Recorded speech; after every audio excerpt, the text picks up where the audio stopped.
बिहार प्रदेश का एक जिला लगता है दरभंगा, और दरभंगा में आफरीन नाम की एक लड़की, जिसकी उम्र लगभग 16 या 17 साल के आसपास रही होगी, वो अपनी भाभी का इलाज कराने के लिए उस हॉस्पिटल में जाती है। वहां उसे कई दिनों तक रहना पड़ता है, और इसी रहने के दौरान ही एक सफाई कर्मचारी जिसका नाम रघुनंदन होता है, उससे उसे प्रेम हो जाता है। इन दोनों को प्यार मोहब्बत जो चलती है, इस कदर चलती है कि इसकी किसी ने कल्पना भी नहीं की थी। लगभग इनके प्यार मोहब्बत जब आगे बढ़ता है, तो इसके बाद में 1870 किलोमीटर दूर उस लड़के की, रघुनंदन की लाश मिलती है, वो भी 7 टुकड़ों में। पुलिस इस घटनाक्रम के खुलासे के लिए तमाम प्रयास कर रही थी, चाहे वो सीसीटीवी कैमरास हो, चाहे वो गुमशुदा की तलाश हो, चाहे वो अलग अलग थानों में लिखी गई एफआईआर हो। लेकिन पुलिस को उस कातिल की तलाश थी कि आखिरकार कत्ल क्यों किया गया है, क्यों इसके इतने सारे टुकड़े किए गए हैं। लेकिन पुलिस की कोशिश उस वक्त नाकाम हो जाती है जब कोई सबूत ही नहीं मिल पाता। उस लड़के के हाथ पर लिखा हुआ था RA, और यहीं से इन दोनों नामों में से एक नाम में कातिल का नाम छिपा हुआ था। पुलिस ने उस कातिल को पकड़ा, गिरफ्तार किया और उसे जेल भेज दिया। जब इस घटनाक्रम का खुलासा होता है, तो लोगों को यकीन नहीं हो रहा था कि आखिरकार ये लाश इतनी दूर पहुंच कैसे गई। आदाब, नमस्कार, सत श्री अकाल, अस्सलाम वालेकुम। मैं साजिया। आज की जो सच्ची घटना मैं आपको सुनाने जा रही हूँ, ये सच्ची घटना है बिहार प्रदेश का एक जिला है दरभंगा, और दरभंगा का ही एक थाना लगता है मनीगाची, और मनीगाची थाना क्षेत्र का गांव लगता है गनहोनी। दरअसल जितेंद्र पासवान, जो कि इसी गांव के रहने वाले होते हैं, इनका एक बेटा है जिसका नाम रघुनंदन पासवान होता है। उम्र उसकी 21 साल के आसपास होती है। 31 अक्टूबर 2024 की रात लगभग 10:30 बजे के आसपास के वाकया था। वो अपने बेटे को फोन करते हैं, फोन करके उससे पूछते हैं कि तुम कहां पर हो। जो उसका बेटा होता है रघुनंदन पासवान, वो कहता है कि पिताजी, मैं अपने दोस्त के पास आया हूं, और मैं अपने दोस्त से बात करने के बाद उससे फ्री होकर आपको तुरंत वापस आऊंगा और फिर बात करूंगा। जैसे ही पिता ये बात सुनता है, पिता को थोड़ी तसल्ली हो जाती है कि बेटे की तबीयत ठीक है, वो ठीक जगह है, क्योंकि उसे बेटे की फिक्र हो रही थी। इसके बाद में फिर कई घंटे बीत जाते हैं और बेटे से फिर संपर्क नहीं हो पाता। दिन निकलता है, यानी कि 1 नवंबर 2024 हो जाता है। उसके बाद जितेंद्र पासवान अपने बेटे रघुनंदन पासवान को फिर से फोन करते हैं। फोन करने के बाद 7 बजे के आसपास सुबह का वाकया था। फोन उसका स्विच ऑफ आ रहा था। अब उसका फोन बंद होना ही पिता के लिए परेशानी का सबब बन जाता है। वो सोचने पर मजबूर हो जाते हैं। रात बात हुई थी, लेकिन अब उससे संपर्क ही नहीं हो पा रहा था। जिस दोस्त से जिसका नाम लिया गया था कि मैं उस दोस्त के पास जा रहा हूं, उस दोस्त से भी संपर्क किया जाता है, लेकिन वो दोस्त साफ इनकार कर देता है कि मेरे पास तो रघुनंदन आया ही नहीं था, तो मैं कैसे कहूं। वो बार बार रघुनंदन के बारे में पूछ रहे थे, लेकिन दोस्त साफ साफ इनकार कर रहा था। अब पिता और जो उस लड़की की माँ थी, वो अपने बेटी की तलाश में निकल जाते हैं। वो इधर से उधर घूमते हैं, हर दरवाजे को खटखटाते हैं, कोशिश करते हैं उसे ढूंढने की। 1 तारीख निकलती है, 2 निकलती है, 3 निकलती है। इस तरह से नवंबर की एक तारीख निकलना शुरू हो जाती है। धीरे धीरे करके लगभग 10 दिन का समय बीत जाता है। आखिरकार घर वाले परेशान हो जाते हैं। उसने जिस इलाके में जाने की बात कही थी, जहां अंतिम लोकेशन कौन बता रहा था, आखिरकार माँ और बाप दोनों उसी पुलिस स्टेशन पर पहुंच जाते हैं और वहां जाकर अपने बेटे की गुमशुदगी की रिपोर्ट दर्ज कराते हैं कि हमारा बेटा 31 अक्टूबर 2024 की रात लगभग 10:30 बजे के बाद से हमारा उससे कोई कांटेक्ट नहीं हो पाया है, वो गायब है, उसे ढूंढ दीजिए, उसे तलाश कर दीजिए। हमने ऐसी कोई जगह नहीं छोड़ी जहां अपने बेटे को तलाश नहीं किया हो। पिता का रो रो कर बुरा हाल था। आखिरकार पिता और माँ बहुत ज्यादा परेशान थे, क्योंकि उन्हें अपने बेटे की तलाश थी। इसी बीच में 11 नवंबर 2024 की ही एक दिन था। ये महाराष्ट्र प्रदेश की राजधानी मुंबई का एक इलाका है गोराई, और गोराई के पास में एक सैफाली है, और सैफाली के पास में एक गांव लगता है बावरपाड़ा। दरअसल बावरपाड़ा के जंगल में एक जगह से दुर्गंध आ रही थी। दुर्गंध बहुत ज्यादा तेजी से आ रही थी। लोग थोड़ा परेशान थे उस दुर्गंध को लेकर। 112 नंबर पर फोन किया जाता है। पुलिस मौके पर पहुंचती है। मौके पर आकर देखती है कि पॉलिथीन के अलग अलग पैकेट्स रखे हुए, 7 पैकेट्स थे, और 7 पैकेट्स के अंदर जब उन्हें खोला जाता है तो लाश के टुकड़े निकलते हैं। किसी में हाथ, किसी में पैर, किसी में सर, किसी में बाकी हिस्सा। एक पूरी लाश थी, जिसे देखकर ये अंदाजा लगाया जा रहा था कि ये किसी युवक की लाश है। उम्र लगभग 21-22 साल के आसपास रही होगी।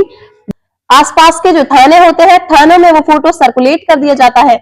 साथ ही जितने भी थाने होते हैं, ये सूचना उन्हें दी जाती है कि आपके थाने क्षेत्र से कोई गुमशुदा हुआ है, गायब हुआ है, तो उसके बारे में कोई जानकारी दे दीजिए, ताकि हम पता कर सके कि आखिरकार मामला क्या है।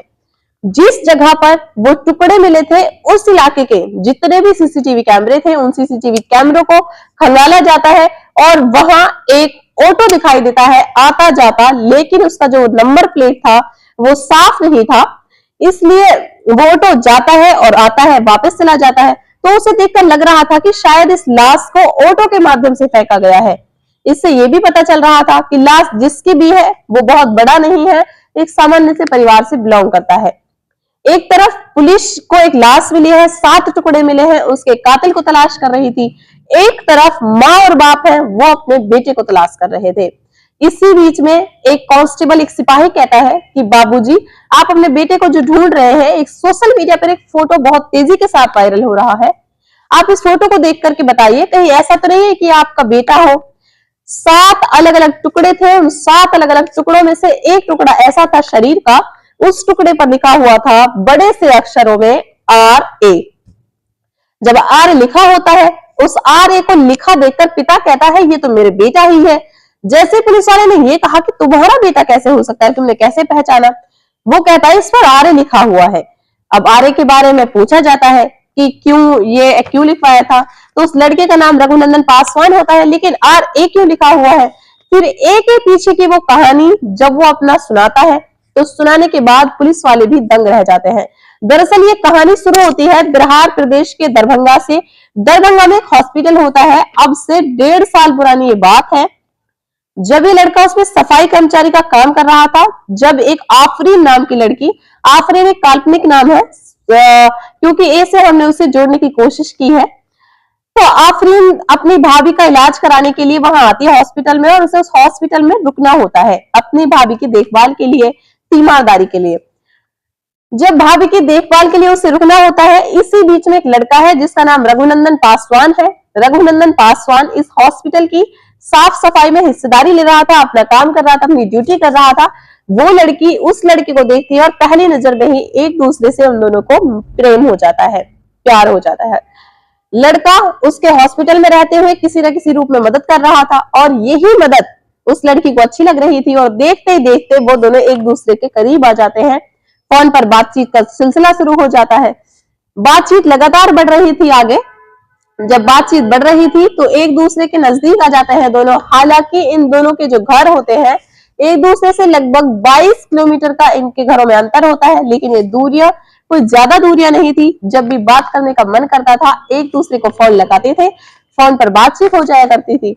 लेकिन इस प्रेम की भनक लड़की के परिवार वालों को लग जाती है। जैसे ही लड़की के परिवार वालों को इस प्यार की भनक लग जाती है, लड़की के परिवार वाले थोड़ा परेशान हो जाते हैं, इस बात का एतराज करते हैं, विरोध करते हैं, लड़की को डांटते हैं, फटकारते हैं, कहते हैं कि आज के बाद उस लड़के से बात करने की कोशिश मत करना। उस लड़के को भी डांटा जाता है, फटकारा जाता है कि तुम आफरीन से मिलने की बिल्कुल कोशिश ना करना, बिल्कुल बात करने की कोशिश ना करना। दोनों परिवार आपस में बातचीत भी करते हैं। इसके लिए बाकायदे एक पंचायत आयोजित की जाती है, और पंचायत में ये फैसला लिया जाता है कि लड़का लड़की से मिलने की कतई कोशिश ना करे, नहीं तो अंजाम अच्छा नहीं होगा। जब ये बात उसके पिता यानी कि रघुनंदन के पिताजी जितेंद्र को पता चलती है, तो जितेंद्र को थोड़ी तकलीफ होती है, ऐसा ना हो कि बेटे को कोई नुकसान हो जाए। इसलिए उन्होंने अपने बेटे को बहुत दूर यानी कि महाराष्ट्र प्रदेश का एक शहर है पुणे में उसे भेज देते हैं, और पुणे में वो एसी रिपेयरिंग का काम करता है। एक एसी की कंपनी होती है, वहां पर वो काम करने लगता है। लेकिन वो लड़का बीच बीच में उस लड़की से संपर्क साधने की कोशिश करता था। घर वालों को ऐसा लगता था कि कहीं ऐसा ना हो ये लड़की उस लड़की से बातचीत करना शुरू कर दे। इस लड़की का जो भाई होता है, जिसका नाम सत्तार होता है, सत्तार मुंबई में रहकर एक जगह पर काम करता है, जिसका बकरी का मीट वगैरह वो बेचता है। उस इलाके का नाम होता है मीरा भयंदर। मुंबई में रहकर जो स्टार होता है, बकरी का मीट वगैरह जो बेचता है, वहीं से अपना कारोबार करता है। उसने सोचा क्यों ना अपनी बहन को अपने पास मुंबई ही बुला लिया जाए, इसलिए वो अपनी बहन को मुंबई बुला लेता है। लड़का पुणे में रहने लगता है और लड़की मुंबई में रहने लग जाती है। मीरा भयंदर नामक जगह है मुंबई में, वहां रहना शुरू कर देती है। पिता अपने बेटे से ऐसा कोई दिन नहीं था, ऐसा कोई लम्हा नहीं था जब उस पर नजर नहीं रखता था।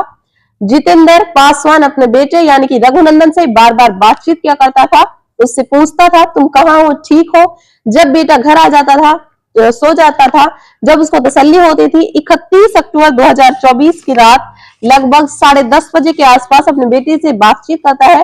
बेटा कहता है मैं अपने दोस्त के पास आया हुआ हूँ, यानी कि अंधेरी में वो पहुंचा हुआ है। जब अंधेरी की बात आती है तो वो अंधेरी से संपर्क करना चाहता है उससे, उसका फोन बंद आता है। पिता उसे अंधेरी, पुणे, ऐसी कोई जगह नहीं थी जहां पर उस बेटे को तलाश ना किया गया हो, लेकिन उसका बेटा मिलता नहीं है। आखिरकार लाश मिलती है। लाश के हाथ पर एक जो हाथ था उस पर आर्य लिखा रहता है, और ये आर्य की कहानी जब समझाई जाती है पुलिस को, तो पुलिस ने उस सत्तार की तलाश करना शुरू कर दी। आखिरकार पुलिस 13 नवंबर 2024 को उस सत्तार नामक लड़के को गिरफ्तार कर लेती है। मीरा भयंदर से गिरफ्तार करने के बाद उससे पूछताछ करती है। शुरुआत में वो इधर उधर की कहानी बनाना शुरू कर देता है, लेकिन पुलिस उससे सख्ती से पूछताछ करती है तो वो राज खोल देता है। राज कुछ इस तरह से खोलता है कि इस लड़के ने यानी कि रघुनंदन ने इस लड़की से संपर्क करने की कोशिश की, लेकिन इस लड़की का जो नंबर था वो बंद हो चुका था। इसलिए उसने हिम्मत जुटाई, और हिम्मत जुटाने के बाद लड़की के भाई यानी कि सत्तार को उसने फोन मिला दिया और सत्तार से बातचीत की। सत्तार ने कहा कि तुम परेशान क्यों होते हो, लड़की को फोन दे देता है।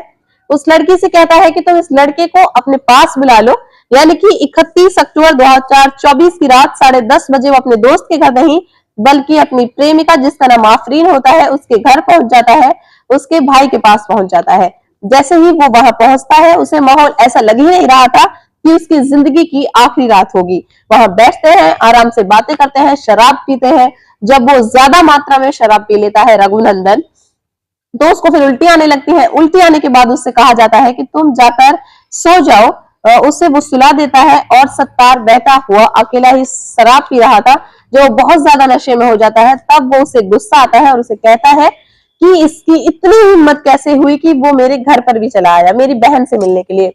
इसलिए जिस बकरे को अलग अलग बकरे को जिससे वो काटा करता था जिस चाकू से, उसी चाकू से उस लड़के के अलग अलग हिस्से कर दिए, उसके टुकड़े कर दिया। वो सोचने पर मजबूर हो गया कि लाश के टुकड़े कहाँ ठिकाने लगाऊं।